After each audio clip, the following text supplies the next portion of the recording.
Hi all, let's look at round 4 of the classical final between Sergey Karjakin playing white and Peter Svidler playing black.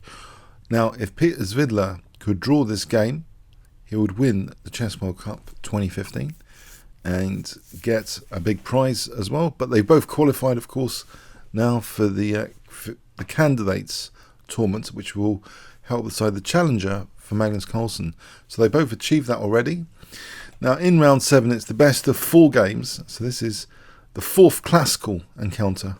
Sergey plays knight f3, Peter Svidler plays d5, we have d4, c5, and after c4 usually e6 is played here. We're talking over 3,000 games in live book. We have a little surprise here, only 140 games has been played with c takes d4 here. And the usual response is c takes d5. This is thought to be a little bit better for black. There's an evaluation symbol for this over the 164 games, and generally it's thought to be a little bit better, but maybe Peter Svidler thought, because of the simplification, getting the queens coming off, and the symmetrical pawn structure, Peter Svidler may have thought this is a good drawing system. But let's see. After knight f6, white is not afraid to play queen takes d4. That's the main move anyway. Playing this is thought to be equal. So yes, the queens are coming off here after queen takes d5. White does best to just play knight c3 in this position and rely on a small initiative and better pieces. And that's what happens. Knight c3 now. Often this bishop is a problem sometimes, but let's see here. After knight c3, there are other particular issues tactically. After queen takes, knight takes d4. The particular issue tactically here, facing black, is a knight coming to b5 for knight c7. This can be quite annoying. Here, bishop d7 is played, and now knight db5. And there's two ways it seems historically players have played knight a6, but the knight's a bit dim on the rim, as they say. But the most usual 10 games here have been with king d8, and it's meant to be a small advantage for white. Nothing major. It's not as if black is getting mated or anything by force, but after bishop e3 it's uncomfortable. Looking at a7 now, black protects that, and now quite a rare move. Usually h3 has been played here before 3 times, I think, including this. Not including this game, 3 times before h3. In this game we depart now theoretically on move 10 with f3, and it seems to imply that white is interested in g4, g5 to increase central control, dislodge this knight away from the center, and maybe this knight will pounce to d5 or something. Also, there's another perk of g4, g5. If there's a rook on d1, you can imagine bishop h3 being useful as a crossfire on d7. So black decides, Peter Svidler decides to stop this. h5. It does weaken the g5 square though. White castles queenside, creating that pin. Annoying. Okay, in this position, black played king c8, unpinning the bishop. And we have now a pressure move, bishop g5, which implies e4, e5 might be on the cards. Well, not e5 straight off after that, but e4 is on the cards. Of course, the option to double pawns is interesting. Black played g6.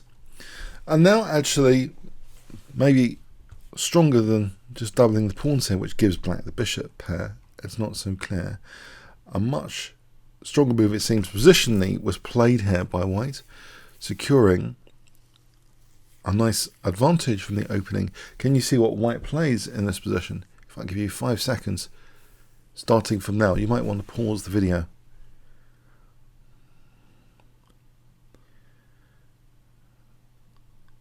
Okay, knight d6j, hitting f7. It should be taken because of that. So we have bishop takes f6, and black has now this sad looking backward pawn on that file. White's pieces are still very good. White controls d5 nicely at the moment, it seems. Rook g8 e4, logical. White's emerged here with a nice advantage. Sergey Karjakin needs to win from this position. Can he do it? Bishop e6, king b1. He'll be forcing a tiebreak if he can win from this position. We have king d7, knight d5. And with knight d5, it looks very, very pleasant at the moment. Black can't even play a6 because there's knight b6. White might just be retreating the bishop next and playing knight f6. So black challenges that bishop. We have bishop takes g7. Rook takes g7 and rook looks awkward. Okay, bishop b5. Is this enough to win though, this advantage? We have king d8. Rook d2. White's position is easier to play. With rook d2 there's the option of rook d1 or rook c1. Pressure points. Black takes on d5. Rook takes d5. And now king c7 is played. Rook c1. And if white's left to it, maybe b4 will be useful with this pressure on the c-file. We have rook e8, a very strong defensive move, it seems. So the idea of rook e5 coming up. White played now rook d4. Maybe there's a slight improvement here, which is possible. Although this looks very logical. Maybe bishop a4 with certain ideas coming up. Maybe even like b4, b5 coming up. But it's not such a big deal, this position. Rook d4, it's not such a big advantage. Rook e5. And now, after bishop a4, b5 is possible. Although it weakens c6, of course there's a weakness for the last move. It's not exploitable. If bishop takes, well, the rook can either defend with c5 or go to b6. So it's not impossible to exploit c6, it seems. So the bishop just drops back. And now we have rook c5. White was actually threatening bishop d5 here, cutting that rook from c5. White plays now rook d5. And we have exchange of rooks. So white still has a small advantage. But is it major? After a6, rook d3, here is a critical moment where maybe black's top priority should be to establish a blockading knight on e5. And to do this, ideally, it's with a single pawn here. So f5 here seems a critical idea. It wasn't played actually, g5. But let's have a look before we go into the g5. If f5, if takes, black gets a Rex structure but activity and can exploit this here with h4.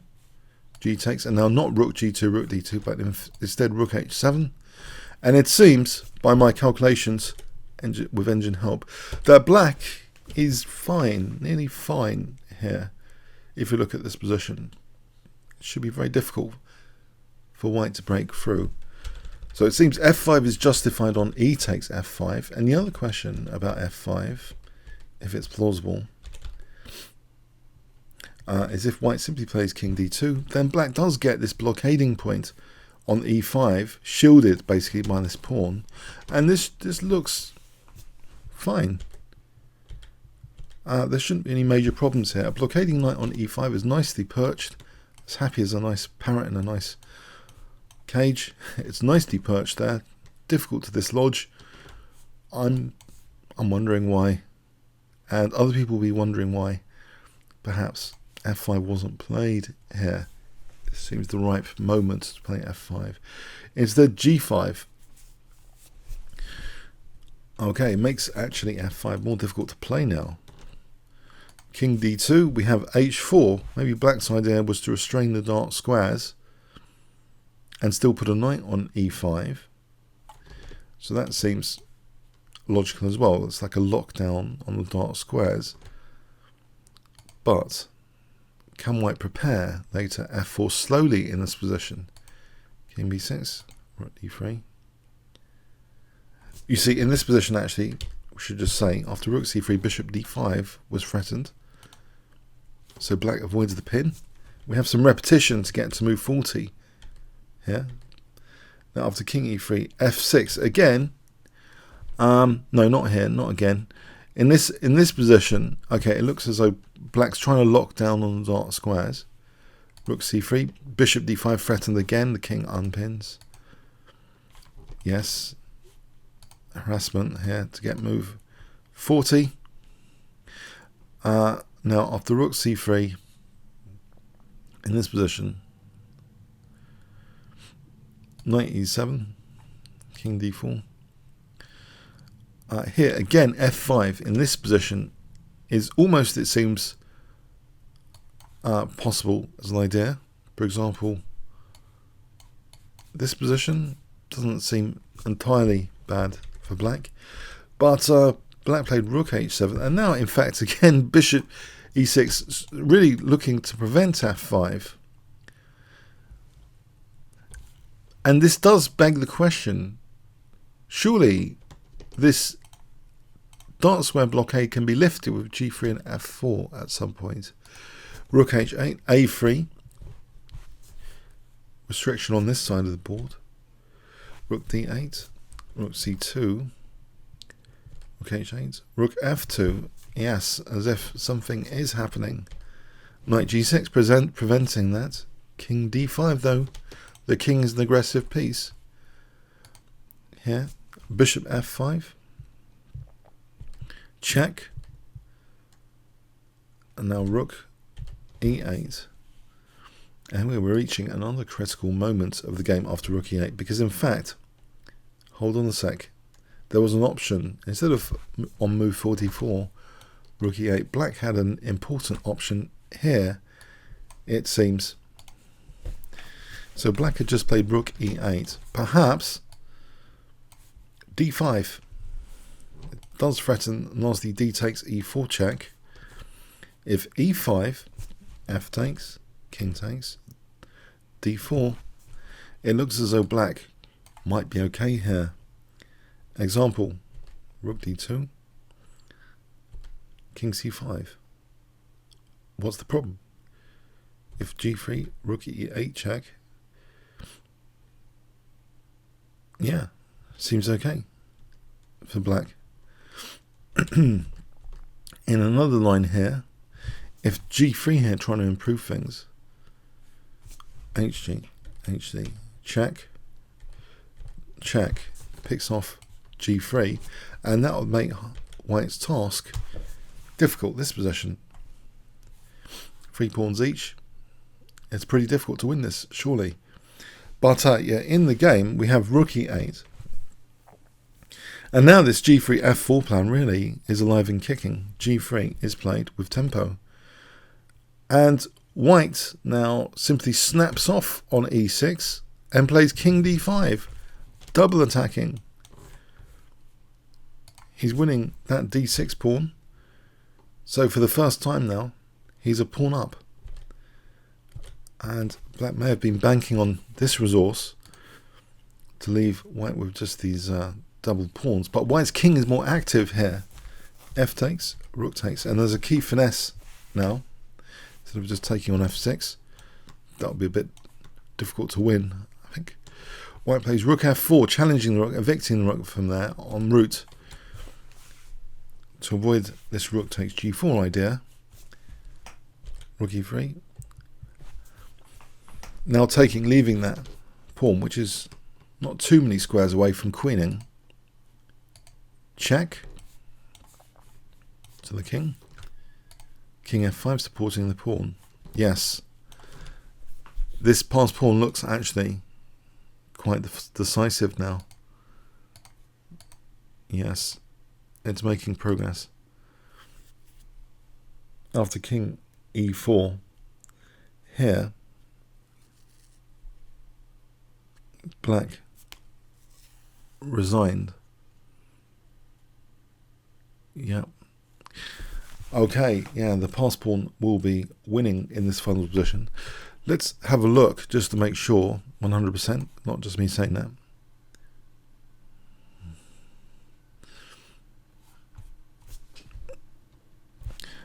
let's say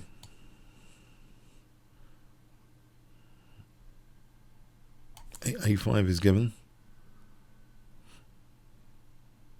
and the engine has this as equal. I'm just wondering if I had the right. Yes, I'm glad to have done a sanity check. The PGN I'd obtained for this game was from Chess.com, which is usually an excellent site, by the way, covering latest events. The game score I have seems to be in conflict with that at chessbase.com. In the actual game, after rook takes b2, g6, rook g2, well, g6 seems to be the final move with 1-0 at chessbase.com, and it seems these other moves were inserted after that here on chess.com. Rook g2. The way to win this position is not king e4. This actually does allow, technically it seems, black to draw with a5. The way to win this would be king e6 for simply king f7 and g7. And this is the very simple way of winning this position. Well, when I say simple, not queening, because that again I think throws things away significantly, but rook g6 to build that bridge. And now, can we escape the checks? I think we'll just bring the king up over here.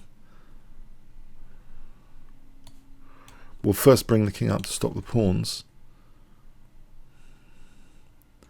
and then if we queen, we're stopping the pawns. So yes, there's two conflicting PGN game stores, which has knocked me back a bit here. And apparently, so at chess.com, this is actually. So it carries on after g6 with rook g2, but king e4 given as a howler move, a red move, a blunder move. Yeah, in this position, king e6 is essential if that really happened. But I'm not sure it did. I think g6 was actually the final move of the game. This just occurred yesterday. Sometimes there is some conflicts on PGN. So g6, and it seems, according to ChessBase at least, Peter Svidler resigned here. It does seem technically hopeless if white uses the correct method. So if we carried on this position, it seems the correct method is not to go to e4. For those interested, a5, and this is like this is apparently this position is like equal. This position will be technically equal. Yeah, so a bit of controversy, unexpected. I wasn't really going to talk about this final position that much, but I've ended up talking about PGN conflicts now. So g6. According to chessbase.com, that's it. According to chess.bomb, I think they've got it incorrect at the moment with this. That actually just draws after a5. This can't possibly have happened, surely. Surely the way, I think the normal course of events, surely the king would want to go there. So this would be the winning method. King e6. Get the king over there. Black tries to snap up to get the two connected past pawns. But now, white builds that bridge. Doesn't queen. White wants to build that bridge, and the checks here. The king is close enough to these pawns to stop them now. This is technically over now. Okay, a little bit of controversy at the end here. What could have happened? What did happen? But yeah, we have a winning position basically. I think we could say from both sources at least. If this happened at move 56, this looks to be a winning position with that passed pawn here. Okay. So what's happened now is a tie-break situation. It's unbelievable, really, that Sergey Karjakin, from 2-0 down, has managed to force a tie-break, winning the next two games. So we've got games today, and hopefully hopefully the PGNs are consistent from various sources. But yeah, okay, so it will be a fascinating game today to witness the tie-break situation. Okay, stay tuned. Comments or questions on YouTube. Thanks very much.